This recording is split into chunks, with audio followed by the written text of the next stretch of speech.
This is Susan with Lifeskate.com, and I'm at Wollman Rink in Central Park for figure skating in Harlem's Skating with the Stars.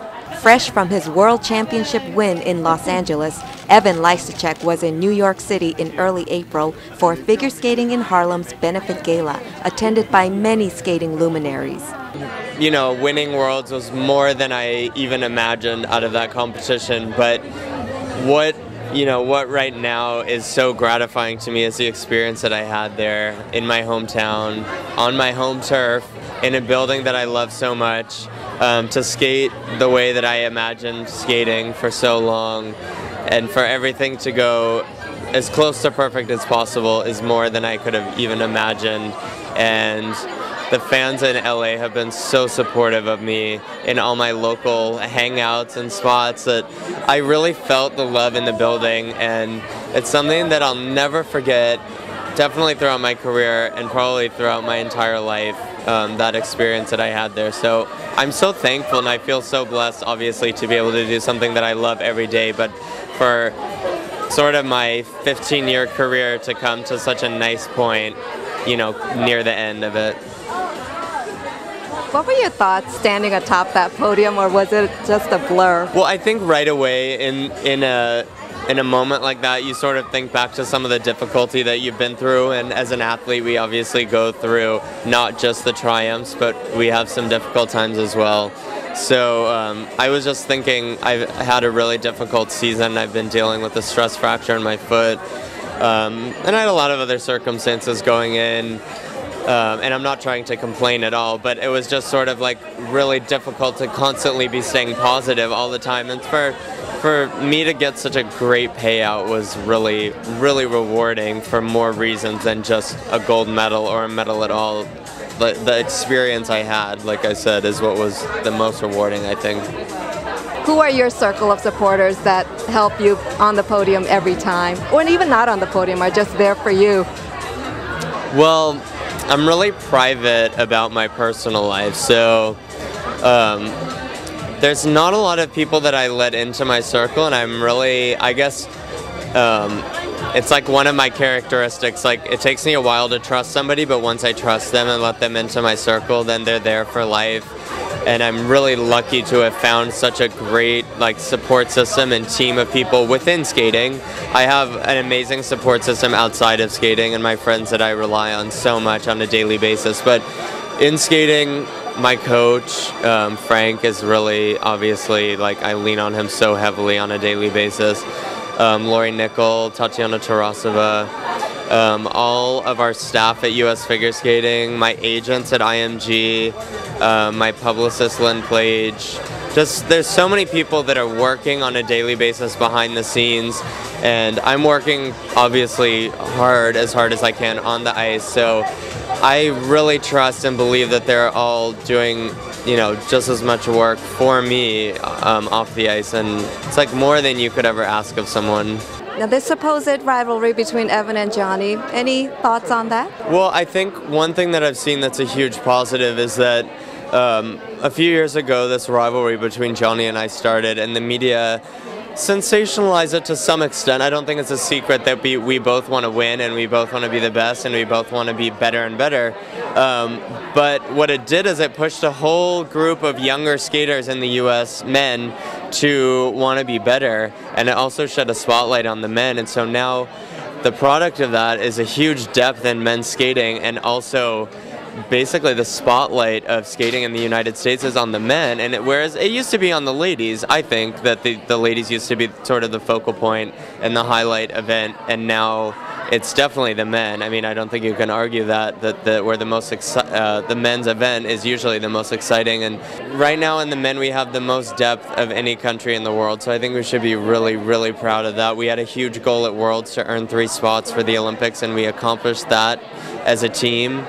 So I think I'm really proud of our men's team, and I'm such a proud member of Team USA right now. Now, I read that you're also interested in some acting pursuits. Is that true? I did a little bit of acting when I moved to LA, and I have a lot of friends in the entertainment industry that are trying to get me into it, but right now my focus is on skating because this Olympic year is so important to me, and The Olympics is everything. I mean, right now to me, after winning this world championship, I'm looking ahead, and the Olympics right now is everything. So I want to just go and enjoy the experience. I'm not even thinking about placement. I'm not thinking about anything but skating my personal best and having a good time. Now you're here in New York City to support figure skating in Harlem. You're a board member. What does this program mean to you? For me, charity is like the best part of what we do as athletes, and it gives us the opportunity to work with people and organizations like this that are changing the world.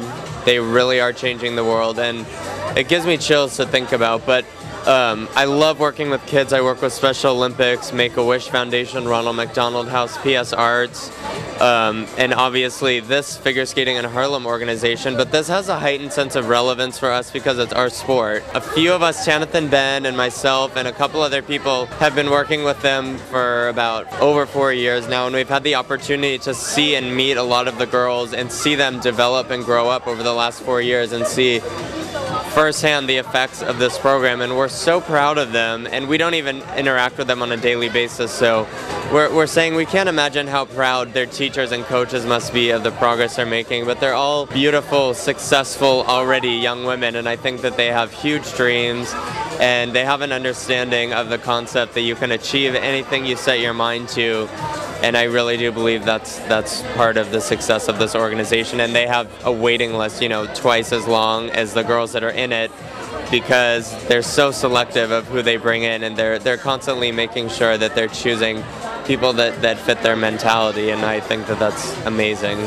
Do you think that's one of the more important lessons that figure skating teaches these girls in general, that you can achieve anything you set your mind to? Well, I think that skating teaches so many life lessons, and it's, for me, I feel lucky to have learned them from a young age, and I think that that's what these girls are learning from quite a young age, actually, is obviously discipline, dedication, hard work, perseverance. And we were talking to just a few of them today, and they were saying, oh, my double flip, and talking about their double flip, but they said we keep getting up and correcting it and doing it again, and that's something that I admire. Myself, I try to always be that way. If I fall down, I don't want to say why. I want someone to tell me what I did wrong, and I want to work and improve it. And you know, that's a characteristic that these girls have, and I admire that in them, among many other amazing traits. You're teaching a skating clinic on May 9th at the Riverview Ice House in Rockford, Illinois. Can you tell us a little bit about that and what you'll be teaching?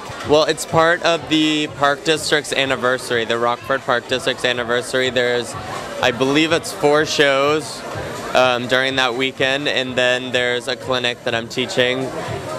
And I'm just going to work with them on some of the things that I think are important and have helped me in my career, and a lot of them have to do with body control and exercises for technique, and not just always doing the jump, but doing exercises for technique, and then a little bit about, you know, skating for fun.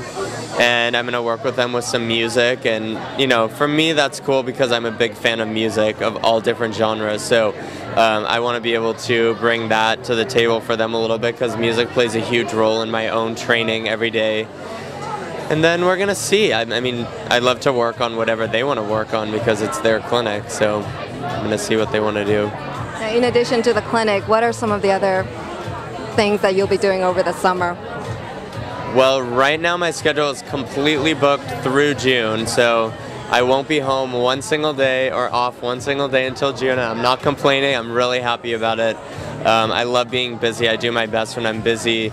Unfortunately, I think I'm going to spend a little time in June with the cast on my foot to try and get it healed. And then the last week of June, I head to Toronto and start my new programs, and then after that I go off to Asia, and I'm doing a couple of tours over there. And then probably near the end of August, beginning of September, I'll start really training for the Olympics.